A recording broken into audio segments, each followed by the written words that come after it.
Assalamualaikum warahmatullahi wabarakatuh. Saya masuk Islam pada tahun 2002 karena pertanyaan kenapa. Kenapa sih Tuhan itu harus Allah? Kenapa sih Rasul itu harus Muhammad? Kenapa sih agama itu harus Islam?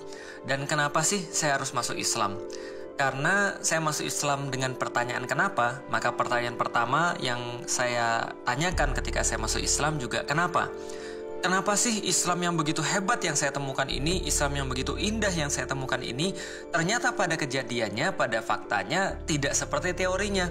Islam yang sangat hebat, sempurna, paripurna, tidak ada tandingan, tapi ternyata pada kenyataannya kaum muslimin di mana-mana terpuruk, kaum muslimin di mana-mana terjajah, sangat mudah sekali diprovokasi. Mereka punya mental yang buruk, mereka punya skill individu yang tidak baik, mereka juga tidak bisa dipercaya. Inilah yang saya jawab dalam buku saya Beyond the Inspiration. Why? Bismillahirrahmanirrahim. Assalamualaikum warahmatullahi wabarakatuh. Alhamdulillah, puja dan syukur senantiasa kita panjatkan kepada Allah Subhanahu wa Ta'ala, karena tidak ada yang layak menerima puji-pujian daripada manusia kecuali Allah Subhanahu wa Ta'ala. Salat dan salam semoga tercurah dan terlimpahkan kepada baginda Nabi besar Muhammad Sallallahu Alaihi Wasallam, panutan kita semuanya, dan semoga semua daripada kita diakui oleh beliau Sallallahu Alaihi Wasallam ketika kita kelak menghadap kepada Allah di yaumil kiamah, di hari yang tidak ada syafaat kecuali yang telah disampaikan oleh Allah kepada siapapun yang Dia kehendaki. Dan termasuk yang mendapatkan syafaatnya adalah mereka yang diakui oleh Rasulullah Sallallahu Alaihi Wasallam, dan semoga kita semuanya termasuk di dalam kelompok itu. Alhamdulillah teman-teman sekalian, insyaallah dirahmati Allah, kita masih menyambung dalam bab terakhir buku Beyond the Inspiration, dan insyaallah kita akan bahas pada hari ini adalah masih tentang perjalanan kehidupan manusia, tentang afterlife mapping, tentang bagaimana kita memetakan kehidupan kita ini. Dan kita sudah bahas kemarin bahwa kehidupan manusia itu seperti seseorang yang sedang berjalan atau seseorang yang sedang melakukan sebuah perantauan. Dan kampung halamannya kita sudah tahu adalah surganya Allah, insya Allah. Dan kita sudah tahu dalam perjalanan itu seorang manusia pasti merasa tidak nyaman. Kenapa merasa tidak nyaman? Karena itu bukan tempat kampung halamannya. Karena itulah dia merasa nggak suka, nggak nyaman, nggak enak. Sebagaimana hadis Rasulullah Sallallahu Alaihi Wasallam, ad-dunya sijnul mu'min wa jannatul kafir. Sesungguhnya dunia itu seperti penjara bagi orang-orang yang mukmin dan seperti surga bagi orang-orang yang kafir. Kenapa? Karena Rasulullah mengajarkan cara pandang seorang muslim terhadap dunia adalah dia memandang dunia ini sesuatu yang tidak abadi, sesuatu tempat persiapan sebelum dia kembali kepada kampung halamannya. Dan kita juga sudah bahas teman-teman sekalian, mental yang diberikan oleh Rasulullah Shallallahu Alaihi Wasallam kepada seorang muslim, dia memandang dunia ini cuma tempat singgah. Kalau Rasulullah katakan itu dunia kayak lautan yang kalau Anda kita mencelupkan salah satu jari kita ke dalam lautan itu, maka perhatikanlah apa yang mampu kita angkat. Itulah dunia dan seluruh kenikmatannya. Sedangkan apa yang Allah tahan di surga bagi seorang mukmin itu laksana lautan yang dia tinggalkan daripada beberapa tetes itu. Maka kita sudah sampai bahwa Masya Allah sangat indah sekali di dalam Islam ketika Allah menggambarkan kenikmatan dunia itu hanya sedikit sekali, bahkan sangat tidak terhitung dibandingkan dengan kenikmatan yang Allah janjikan kelak nanti di surganya Allah. Pertanyaannya sekarang, kalau kita sudah tahu bahwa kampung halaman kita nanti adalah di surganya Allah, insya Allah, lalu di dunia ini kita merantau, dan kita sudah tahu bahwa dalam perantauan itu ada beberapa ciri-ciri yang sudah kita sebutkan tadi. Pertanyaan berikutnya adalah berapa lama kita merantau? Kalau seandainya kita tanya pada seorang mahasiswa, berapa lama kamu merantau dari kampungmu kemudian pergi ke kampus, lalu kuliah, lalu balik lagi? Mungkin jawabannya beragam, tapi pasti jawabannya ya tergantung berapa lama kuliah. Kalau kuliahnya normal ya sekitar 4 tahun, 4,5 tahun. Kalau agak lama ya 5 tahun, 6 tahun. Kalau maksimal ya 7 tahun. Kalau 7 tahun nggak bisa lulus, itu ya di drop out gitu ya. Tapi berapa lama manusia itu safar atau merantau di dunia? Ya selama hidup jawabannya. Pertanyaannya hidupnya manusia berapa lama? hidupnya manusia itu menurut beberapa penelitian tentang kehidupan manusia zaman sekarang, rata-rata itu manusia meninggal umurnya 70 tahun, 60-70 tahun. Dan itu bertepatan dengan hadis Rasulullah Shallallahu Alaihi Wasallam yang menyampaikan bahwa umur umatku ini ya tidak lebih dan tidak kurang sama seperti nabinya. Kalau Nabi Adam itu umurnya panjang, lebih panjang daripada umur manusia yang sekarang, maka sebegitulah umur manusia pada zaman dulu. Kalau Nuh berdakwah di tengah-tengah kaumnya itu 900-an tahun, maka sebegitulah umur orang-orang pada zaman dulu. Tapi umur Nabi Muhammad itu sekitar 63 tahun. Maka Rasulullah menyampaikan umur umatku itu akan ada dalam rentang 60-70 tahun. Jadi antara 60-70 tahun itulah umur umatnya atau umur manusia-manusia pada zaman-zaman yang terakhir. Pertanyaannya, 60-70 tahun itu lama atau enggak sih? Jawabannya relatif, betul. Jadi kalau memang ditanya tentang waktu itu ya jawabannya relatif. Relatif berdasarkan apa? Ya berdasarkan pengalaman kita. Tapi yang perlu kita lihat teman-teman sekalian, hidup manusia itu pasti cuma itu-itu saja. Ada polanya. Apa polanya? Ini perhatiin ya teman-teman sekalian. Pola hidup manusia itu dia senantiasa mulai dari titik nol, kemudian dia naik sampai pada satu titik yang tidak bisa dia lampaui, kemudian dia akan turun lagi, balik lagi ke titik nol. Jadi kayak sebuah parabol gitu. Jadi kayak parabola. Jadi dari titik nol lalu kemudian naik sampai satu titik yang dia tidak bisa lampaui lagi, kemudian dia akan turun lagi sampai lagi ke titik nol. Makanya kalau kita anggap manusia itu hidupnya antara 60-70 tahun, bisa kita sampaikan dari nol nih, lalu kemudian titik ujungnya adalah 60, maka peaknya itu ada di 30-35. Oke lah, taruhlah 35 karena 70 itu anggaplah yang terakhir ya. Jadi 0 sampai dengan 35 lalu kemudian turun lagi sampai 70. Maka keadaan manusia kalau teman-teman bisa gambarin parabola kayak gitu ya. Jadi parabola 0 70 0 35 lalu kemudian 70. Kalau teman-teman bisa gambarin kayak gitu berarti usia 0 itu sama dengan 70. Sama-sama nggak ada. Berarti usia 10 itu kira-kira sama polanya dengan usia 60. Usia 20 itu sama dengan kira-kira usia 50. Usia 30 itu sama seperti usia kira-kira 40. Nah, contoh kayak gini ya. Orang bilang manusia itu dari nggak bisa apa-apa balik lagi ke nggak bisa apa-apa. Di tengah-tengahnya dia bisa semuanya. Nah, jadi dia dari nggak bisa apa-apa lalu kemudian bisa semuanya sampai titik puncak itu, lalu kemudian dia balik lagi jadi nggak bisa apa-apa. Dan kata orang, pengalaman, semakin orang itu tua, maka semakin dia mirip kayak anak kecil. Itu betul. Makanya orang-orang yang sudah tua ya, yang sudah punya cucu, itu lebih akrab sama cucunya dibandingkan sama anaknya. Kenapa? Karena frekuensinya sama. Jadi sama-sama mau main, sama-sama punya pikiran yang tidak terbatas dan seterusnya. Dan saya sendiri mengalami, itu saya pernah ketemu dengan orang yang sudah agak tua gitu ya, umurnya sudah 70-an tahun. Tiba-tiba dia bilang gini, saya mau beli mobil pick up dong, mau nyetir. Ini kadang-kadang anak-anaknya juga lucu. Dan memang yang menganggap orang tuanya ya memang sudah mungkin balik lagi ke anak kecil. Mungkin mereka mikirnya sudah tanpa konsekuensi dan seterusnya. Seringkali ketawa sendiri, seringkali nangis sendiri ya kayak anak kecil. Karena memang sudah nggak punya konsekuensi lagi. Dan contoh lagi misalnya ya, kalau saya umur 10 itu sama kayak umur 60 ya. Lalu kemudian umur 15 berarti itu sama kayak umur 55. Umur 15 misalnya kan orang puber ya, orang sudah mulai remaja, dia sudah mulai naksir cewek dan segala macam, yang cowok naksir cewek, yang cewek naksir cowok. Nah itu persis kayak orang umur 55 katanya. Saya nggak tahu karena saya belum sampai umur situ.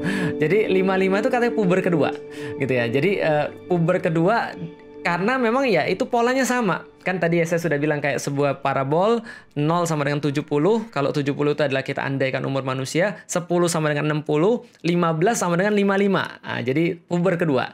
Nah, kalau dia umur 20 itu kayak umur 50. Itu lagi gagah-gagahnya gitu ya. Nah, sekarang saya umur berapa? Saya umur 37. Nah, jadi sudah turun dari peak gitu kan ya, sudah turun dari puncak. Manusia mulai dari nggak ada apa-apa. Dia lahir nangis, mendekati kematiannya dia cuma bisa nangis juga. Dia cuma bisa nangis, dia cuma bisa ya apapun dia nggak bisa ngomong lagi. Manusia lahir cuma nangis doang, dia nggak bisa ngomong, dia nggak bisa ngapa-ngapain, itu juga sama. Penglihatannya belum jelas, suaranya belum jelas, sebelum mati pun juga akan sama. Gitu ya. Lalu kemudian dia belajar untuk jalannya masih agak susah. Sebelum mendekati kematian juga akan gitu. Jadi ya coba lihat manusia tuh cuma akan sampai pada satu titik yang paling puncak dan dia akan balik lagi ke garis nol lagi.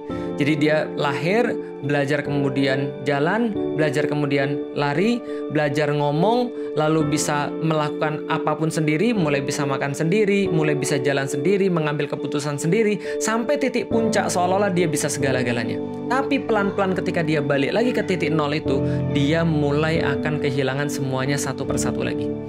Dia mulai akan kehilangan rambutnya lagi seperti dia kayak bayi. Dia mulai nggak bisa makan lagi seperti dia kayak bayi. Gigi-giginya mulai hilang lagi. Awalnya nggak ada, balik lagi nggak ada giginya. Lalu kemudian dia kehilangan lagi kemampuan sendi-sendinya. Dia kehilangan kemampuan dirinya. Badannya mulai lagi kayak sakit-sakitan, rentah dan rapuh dan seterusnya. Maka manusia itu akan sadar pada suatu titik, dia mikir gini, kalau dulu saya nggak bisa lari, sekarang saya balik lagi nggak bisa lari. Dulu saya nggak bisa mandi sendiri, lalu saya bisa melakukan semuanya sendiri, lalu saya balik lagi harus dimandiin. Maka secara logis setiap manusia mendekati kemudian hari-hari tuanya akan berpikir secara yakin banget bahwa saya pasti akan mati. Saya pasti akan balik lagi dalam kondisi sebelum saya lahir. Kalau saya dulu nggak bisa apa-apa, maka saya akan balik lagi nggak bisa apa-apa. Maka sangat wajar banget kalau seandainya seorang yang sudah tua itu mulai berpikir dengan akhirat. Wajar banget. Kenapa? Karena dia tahu dia kembali kehilangan kemampuannya satu persatu. Dia kehilangan kebisaannya satu persatu. Dan dia akan tahu bahwa dia akan balik lagi ke titik nol lagi sebagaimana dulunya. Maka dia akan lebih banyak memikirkan akhirat.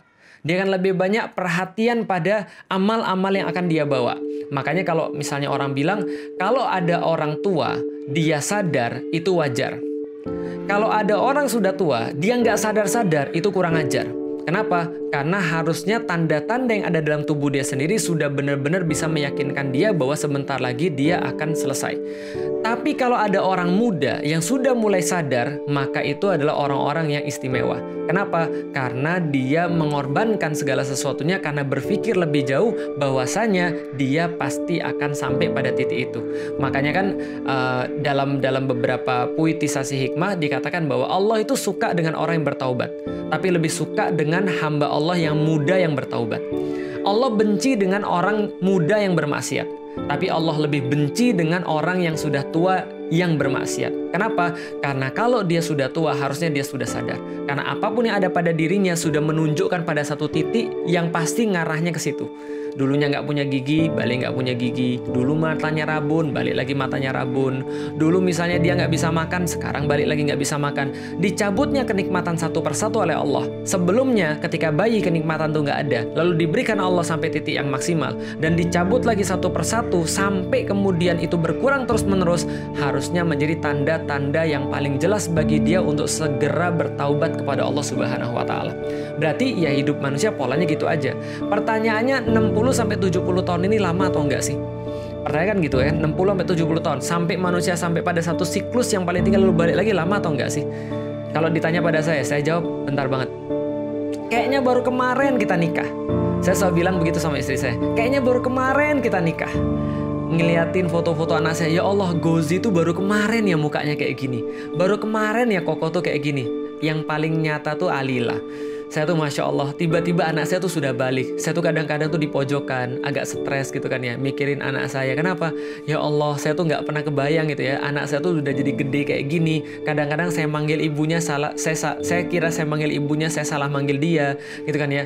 Kadang-kadang saya bilang, contoh misalnya dia lagi naik tangga, saya cuma ngeliat dari atas, saya bilang, Umi ambilin minum, ternyata dia gitu kan. Saya tuh, ya Allah, saya tuh kayak stres gitu ketika melihat anak saya tuh tiba-tiba udah gede kayak gini. Saya ngeliat foto dia pas masih kecil, ketika dia lagi perlu saya banget, apa-apa minta saya, apa-apa manggil saya, apa-apa mau sama abinya dan segala macam. Dan seolah sekarang tuh kayak itu menjauh gitu, maksudnya outreach gitu ya, nggak bisa diambil lagi gitu, maksudnya Ya karena memang dia punya kehidupan, karena dia memang harus dewasa gitu mas. Memang dia harus gede gitu maksudnya. Tapi kayak nggak terima aja. Kayak baru kemarin gitu maksudnya Abi itu masih bisa meluk kamu, Abi itu masih bisa gendong kamu kan gitu kan ya. Saya selalu bilang gitu.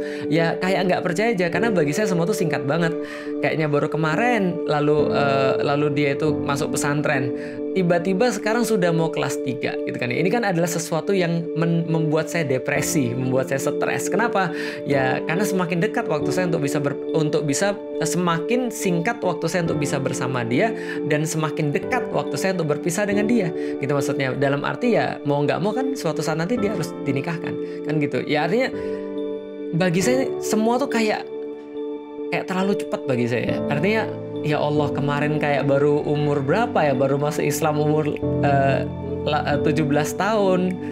18 tahun saya masih, sekarang udah 37 tahun. Kok kayaknya cepet banget ya. Apalagi Ramadan kali ini, ya Allah rasanya udah setengah Ramadan. Kayak ya Allah kok cepet banget. Dan ada pasti dalam hidup kita berpikir bahwa kayaknya kok semua ini kok cepet banget. Walaupun mungkin kita merasanya nggak gitu, tapi kok ya gitu. Gimana cara menceritakannya? Seolah-olah hidup itu berjalan begitu cepat. Kalau kata orang barat itu time flies, gitu kan ya. Time flies itu apa sih? Time itu waktu, flies itu lalat, waktu itu lalat, gitu ya. Time flies, waktu itu berjalan begitu cepat. Time goes by, gitu kan ya. Waktu itu lari begitu cepat. Kenapa? Karena ya kita itu merasa bahwa kita masih punya banyak waktu, tapi tiba-tiba kita sudah kehilangan waktu. Kita sudah kehabisan waktu. Hidup tuh memang relatif. Relatifnya berdasarkan apa? Kalau seandainya relativitas waktu tuh gini ya. Kalau seandainya 2 menit itu dipakai untuk nungguin bis, itu lama. Kapan bisnya datang? Kok gak datang-datang gitu kan ya. Di Istanbul atau di Jepang, telat naik MRT, telat naik tram itu 2 menit aja, itu kita udah rasa kok ini lama banget sih. Kok ini lama banget sih ini telatnya. Apalagi kalau telatnya sampai 5 menit, apalagi telatnya sampai 10 menit. Jadi 10 menit atau 2 menit untuk nungguin angkutan umum itu kayaknya lama banget. Tapi kalau 10 menit atau 2 menit untuk surfing atau untuk main game, itu kayaknya berlalu begitu cepat. Kenapa? Karena waktu itu relatif. Waktu itu memperlakukan orang itu berbeda-beda. Tergantung apa? Tergantung bandingannya. Kalau bandingannya itu adalah, contoh ya, kalau bandingannya itu misalnya per detik seperti lomba Formula 1, ya 1 detik itu sudah sangat lama sekali. Ya, pit stop itu beda 1 detik dengan 5 detik itu jauh banget udah bedanya, gitu loh maksudnya. Tapi kalau itu adalah contoh ya, kayak misalnya kayak orang lagi nungguin pesawat misalnya, ya 1 detik 2 detik nggak terlalu banyak artinya, gitu kan. Kalau orang nungguin pesawat ya hitungannya ya per jam. Jadi sebenarnya tergantung berapa lama bandingannya. Tapi oke lah, kita coba step aside daripada pembahasan dari menurut perasaan kita berapa lama kita tuh hidup di dunia, berapa lama perantauan kita. Andaikan kita mati umur 60 atau umur 70, bagi saya sih udah kayak cepet banget, karena sekarang aja saya udah jadi 37, udah kayak cepet banget. Bentar lagi 40, sudah masuk 40, bentar lagi 50, bentar lagi 50, 60 nunggu mati, kan gitu kan ya. Itu pun kalau matinya 60. Coba kalau enggak gitu kan ya misalnya. Nah, itu kan lebih cepat lagi. Oke lah, bagi saya ini cepat. Mungkin bagi yang lain hidup dia terlalu lama sampai dia mau mengambil hidupnya dengan cara bunuh diri. Walaulah misal. Tapi coba kita lihat bagaimana pandangan Al-Qur'an secara bahasan Allah Subhanahu wa taala tentang kehidupan manusia. Di dalam Al-Qur'an sendiri, Allah menuliskan di dalam Al-Qur'an bahwa Allah menanyakan pada orang-orang yang dibangkitkan di yaumil qiyamah, lalu Allah tanya pada mereka, "Kam labistum fil ardi adada sinin?" Wahai manusia yang barusan dibangkitkan, kalian itu sebenarnya berapa lama sih hidup di dunia? Kam labistum fil ardi adada sinin. Berapa tahun kalian hidup di dunia? Ternyata jawaban orang itu di dalam Al-Qur'an dikatakan labisna yauman au ba'do yaum. Jadi yauman au ba'do yaumin. Kami hidup di dunia ini, ya Allah, rasa-rasa kami itu sekitar 1 hari kalau nggak setengah hari. Coba perhatikan teman sekalian. Di dalam Al-Qur'an Allah tanyanya adalah kam labistum fil ardi adada sinin. Berapa tahun? Jadi hitungan tahun, berapa tahun kalian tinggal di dunia? Kalau kayak pelajaran matematik ya. Kalau pertanyaannya berapa meter, maka jawabannya harusnya segini meter. Kalau pertanyaannya berapa senti, harusnya jawabannya segini senti. Kalau pertanyaan berapa kilo, ya jawabannya berapa, harus dalam hitungan kilo. Kalau misalnya jawabannya masih gram, ya harus dikonversi dulu. Kalau berapa lusin, jawabannya bukan berapa jam. Jawabannya pasti dalam lusin juga. Kalau tidak dalam lusin harus dikonversi. Maka Allah seolah menunjukkan pada manusia dengan pertanyaan tadi, kam labistum fil ardi adada sinin, seolah-olah Allah katakan kalian tuh merasa kalau kalian tuh hidup sudah bertahun-tahun kan. Ada yang di antara kalian merasa hidup puluhan tahun, ada yang kalian di antara kalian merasa hidup sudah 20, 30, 40, 50 atau bahkan ada yang 100. Tapi Allah tanya itu pada orang-orang yang baru dibangkitkan, maka mereka jawab bukan hitungan tahun. Bahkan kami nggak merasa hitungan tahun ya Allah. Mereka menjawab, labisna, kami hidup di dunia ini, kami tinggal di dunia ini, yauman au ba'du yaumin. Kami cuma tinggal di situ cuma sehari. Kalau nggak sehari, kayaknya cuma setengah hari deh. Kami nggak yakin. Sehari kalau nggak setengah hari.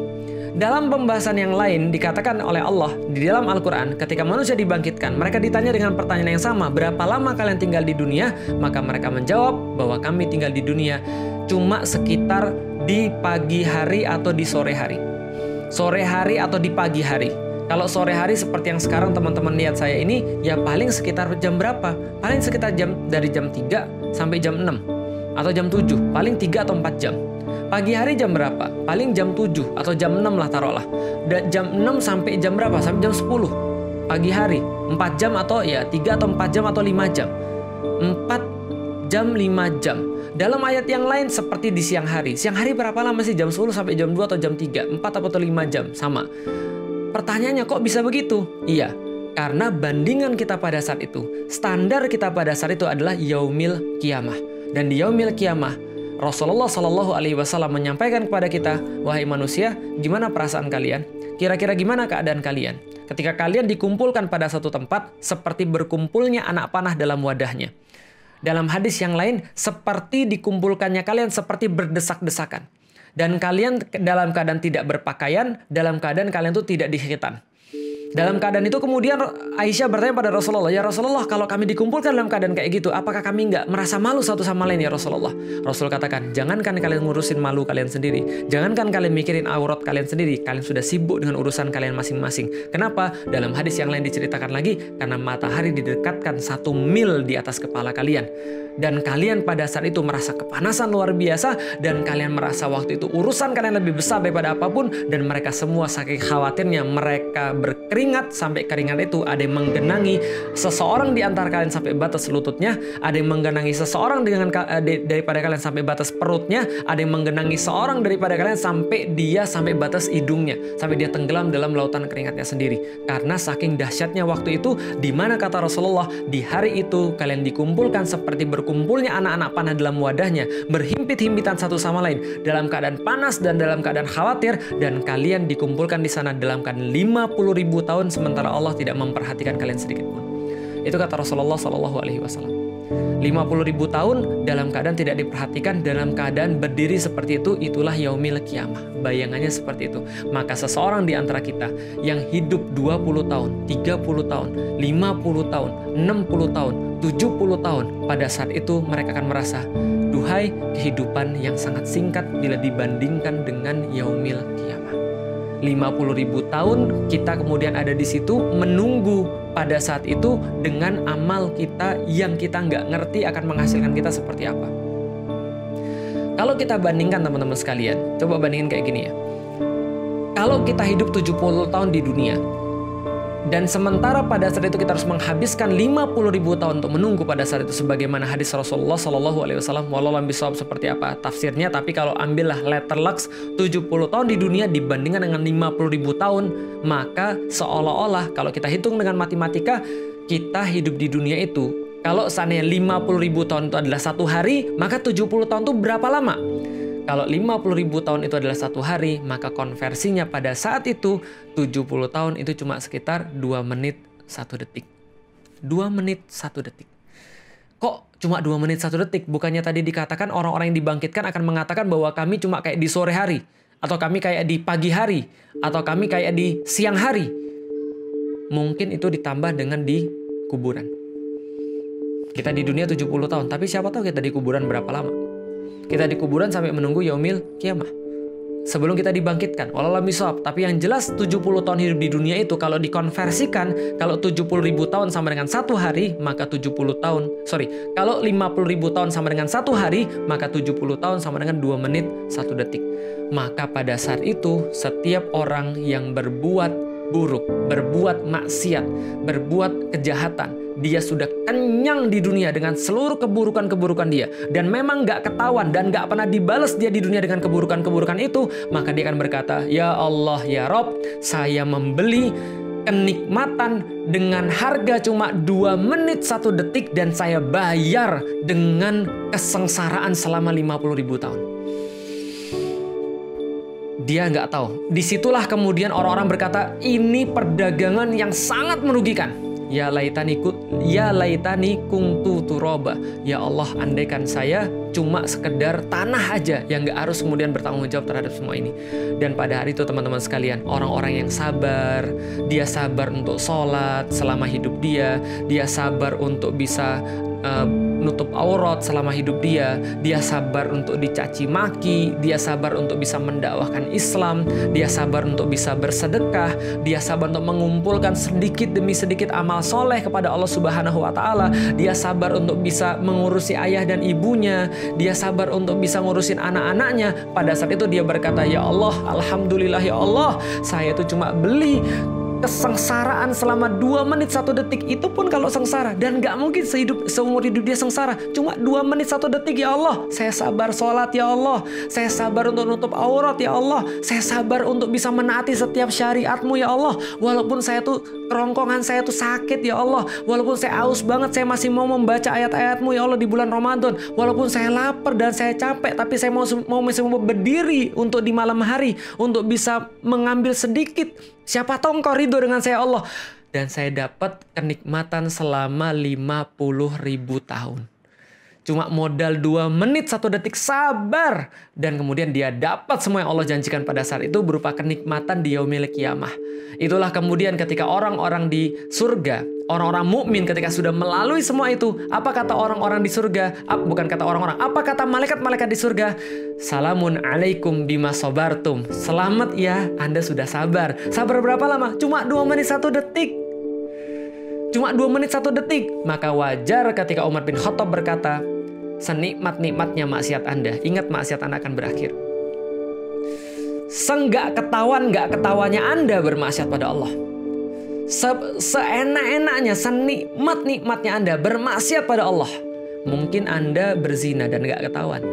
Mungkin Anda menyakiti orang-orang muslim dan Anda gak ketahuan. Mungkin Anda menghilangkan nyawa orang muslim dan Anda gak ketahuan. Bisa jadi di dunia Anda gak ketahuan. Tapi itu semua, kata Umar bin Khattab, seluruh kenikmatan itu terbatas dan pasti akan berakhir. Umar bin Khattab mengatakan kenikmatan bermaksiat itu akan berakhir, tapi yang sudah tetap adalah siksaan Allah yang sudah diakibatkan oleh itu. Dan kemudian beliau mengatakan kesulitan ketika menaati Allah itu ada dan akan berakhir. Lelah itu ada ketika untuk lillah dan itu akan berakhir, tapi pahalanya sudah tetap tercatat oleh Allah Subhanahu wa Ta'ala. Berapa lama kita hidup di dunia? 60-70 tahun. Terbatas. Dan setiap hari, hari demi hari, waktu demi waktu, kita mendekati ajal kita. Yang sudah tertulis jelas di Lauhul Mahfuz. Yang jelas kita mendekati kematian itu sudah pasti. Yang belum pasti adalah apa yang sudah kita siapkan selama 2 menit 1 detik ini, selama 70 tahun ini, untuk sesuatu yang sepanjang 50.000 tahun di yaumil kiamah. Atau 1 hari di situ. Atau 50.000 tahun dalam pandangan kalau bandingannya 70 sama 50.000 tahun. Dan itu bukan akhir, tapi itu hanyalah penghitungan sebelum kita nanti berada di hadapan Allah ketika dibuka semua rahasia-rahasia. Yauma tublas sarair, dan dihitung setiap amal-amal, dan kemudian ditentukan apakah kampung halaman kita di surga atau kampung halaman kita bukan di situ. Allah bishawab, teman-teman sekalian, mudah-mudahan kita bisa lanjut lagi. Lalu bagaimana yang kita perlu persiapkan, dan bagaimana setelah kita tahu waktu perantauan kita sangat singkat sekali, selama 2 menit 1 detik dibandingkan 1 hari nanti di yaumil kiamah. Maka ketika kita sudah mengetahui semua itu, apa yang harus kita perbuat? Mudah-mudahan kita bisa lanjutkan, dan Allah masih memberikan kita waktu sebelum 2 menit 1 detik ini Allah akhiri, dan kita harus kembali kembali kepada Allah, suka ataupun tidak suka, dalam keadaan maksiat atau dalam keadaan taat. Assalamualaikum warahmatullahi wabarakatuh.